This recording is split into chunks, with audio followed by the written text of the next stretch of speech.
Welcome to the R Spot. I am Iyanla Vanzant. The other day, one of my friends asked me, just what is a healthy relationship? I had to scratch my head for a minute because I realized that there are many people who have no clue what it is, what it means, what it takes to have a healthy relationship. So that's the topic of today's R Spot. What is a healthy relationship? Now, a healthy relationship is not hard to experience once you know what it is and what really matters. So for the purpose of this R Spot, we are addressing the health of all relationships, not just intimate love ships. This applies to friendships and family relationships also. So let's start with the elements of a healthy relationship. A healthy relationship is one you want to be in. Not one that you are in or have been in so long you don't know how to leave, or one that you're used to being in, or one that you're in out of habit or obligation or a sense of responsibility.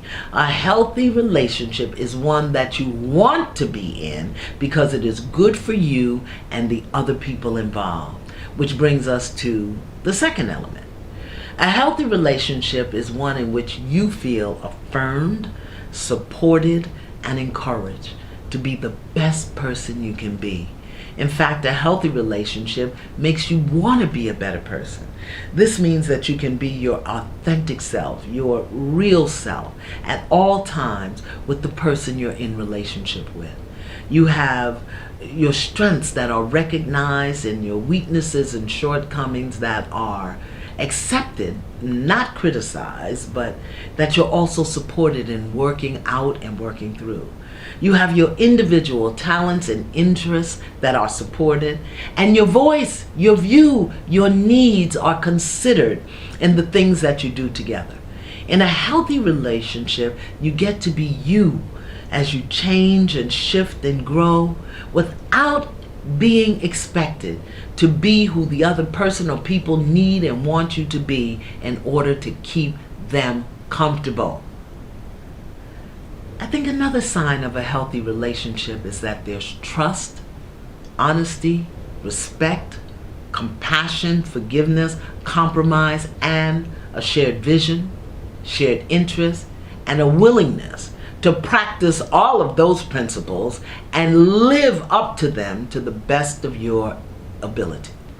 In other words, a healthy relationship exists within the construct of guiding principles. This does not mean that you won't have disagreements or differences of opinion and breakdowns. What it means is that when things get tough, trust, truth, honesty, respect, compassion, forgiveness, compromise take precedence over being right and having your own way. In a healthy relationship, you are willing to love selflessly, and you enjoy looking for the little ways to keep the love in your relationship alive. You give without expectation of anything in return. You find ways to crank up the energy in the relationship. You pay attention to what the other person likes, wants, needs, and when possible, you support it or provide it. This is important because as a relationship matures, your good efforts may not bring the same fulfillment or excitement. We can get so used to a person or a relationship that after a while the excitement and the connection just kind of wears off. But in a healthy relationship, you keep looking for ways that you can rekindle that spark, that connection, that energy that makes you enjoy being together. This applies to your mother, your sister, your brother, your father, and yes, your lover and your children.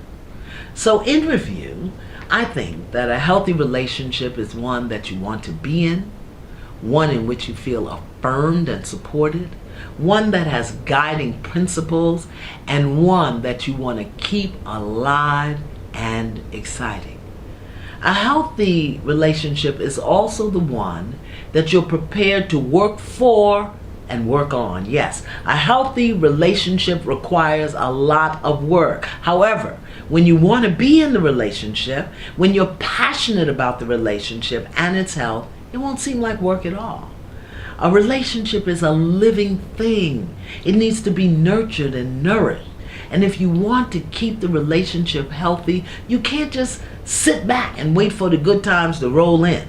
You need to initiate it. This means you have to look for ways to create happy memories all of the time, even if it means doing something silly that you both enjoy.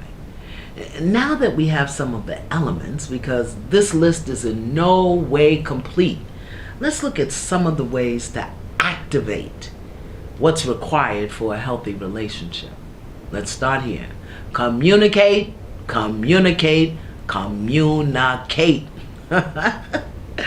Talk about who you are, because you're changing day by day, moment by moment. Talk about how you are changing. Talk about what you want and what you need. Talk about your strengths, your weaknesses, your fears. Talk about what you see and what you know. And always, always be as honest as you can. And as much as you talk, listen. Listen with your ears. Listen with your heart. Listen with your soul. And always be willing to hear something new about the other person. And never, ever, ever use what you hear as a weapon or a tool for dishonorable intentions. Stay present in your relationship. If you want your relationship to be healthy and stay healthy, then you have to be in it. Mentally, emotionally, physically, and spiritually. Be mindful not to allow outside responsibilities, demands, and interests to take your mind and heart and your soul out of the heart of the relationship. If your time and energy and attention is being drawn away, communicate that. Communicate what you're up to so that the other person knows and is aware, even if they don't like it or don't understand. At least they will know that you're still present. If you want a healthy relationship, please do your best to have a pleasant disposition and a happy outlook. Be cheerful, be willing and open to have fun, and be loving.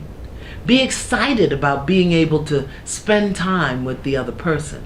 Make time for them because you want to, not because you feel you have to. It is so easy to get bogged down with work and worries and kids and bills that you forget or take for granted the other person or people that you love and care about. This, for me, is huge. And this really determines and can determine the health of a relationship. Stand by each other. Stand with each other and stand for each other. In a healthy relationship, people stand with, for, and by each other. Life is not always a bed of roses, and sometimes you may experience total bliss and happiness, and at other times both of you may have to push your way through tough times and misery. Mistakes happen. People, circumstances, and situations change. So learn to stand together and support each other when things get tough. Sometimes hard times are nothing but a test of love and commitment. In a healthy relationship, people lend a shoulder when it's needed instead of saying, "I told you so," or "look what you did." So, if I had to sum this up in one sentence, I would say, a healthy relationship is one that you want to be in, where you can, do, and will treat a person the way you want to be treated. You see the best for the other person even when they don't see it for themselves or within themselves.